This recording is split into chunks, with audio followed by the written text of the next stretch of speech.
Welcome back to Chaitra's kitchen and blogs. Today video వచ్చేసి రోటి పచ్చడి చేస్తున్నా. అంటే పచ్చిమిరపకాయలతో పచ్చడి చేస్తున్నా. గ్యాస్ ఏం లేకుండా ఓన్లీ పచ్చిమిరపకాయలతో పచ్చడి, విలేజ్ స్టైల్ పచ్చడి చేస్తున్నాను. ఈ రోల్ అయితే ముందటి మనం తీసుకొచ్చి ఇచ్చాడు. రోల్ తెచ్చి కూడా సంవత్సరం అవుతుంది. ఈ రోజు వీడియో తీస్తున్నా. రోల్ తెచ్చిన సంవత్సరానికి వీడియో తీస్తాను. పచ్చిమిరపకాయలతో పచ్చడి, పచ్చిమిరపకాయలు, జీలకర్ర, ధనియాలు, ఉప్పు. చాలా రోజులు అవుతుంది రోట్లో దంచి. ఏదో మా ఊర్లో ఉన్నప్పుడు దంచేదాన్ని. కంట్లో పడద్దేమో. నెల్లూరుకి వచ్చినాక దంచలేదు. ఇదే దంచలేదు కోసం దంచుతాను.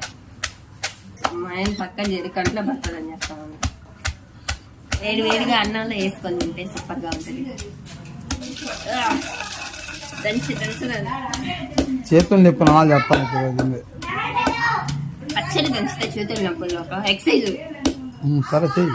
రోల్ తో దంచితే మన హ్యాండ్స్ కి ఎక్సైజ్. వాసన భలే వస్తుంది పచ్చిమిరపకాయ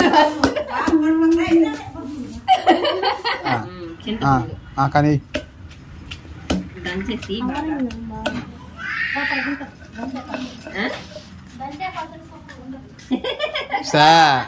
కనుక్కురేసి పెద్దామే. కరివేపాకు, ఎర్రగడ్డ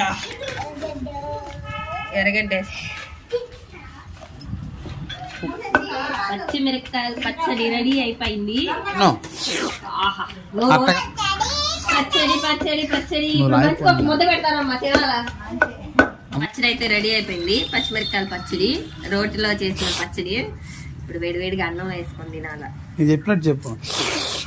మేము అనలేములే, మా ఆయనకి నోరు కొడుతుందంట.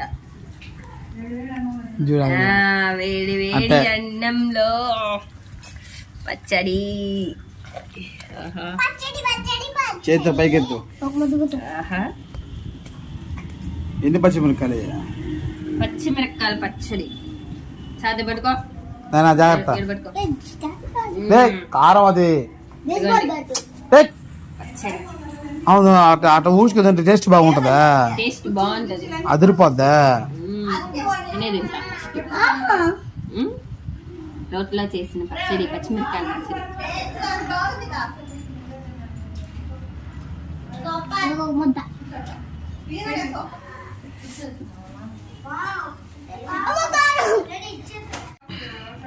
అవును, తురమల్లి అట్లాగే దంచుతాం. ఒకరోజు బాగుంటే తెస్తాం.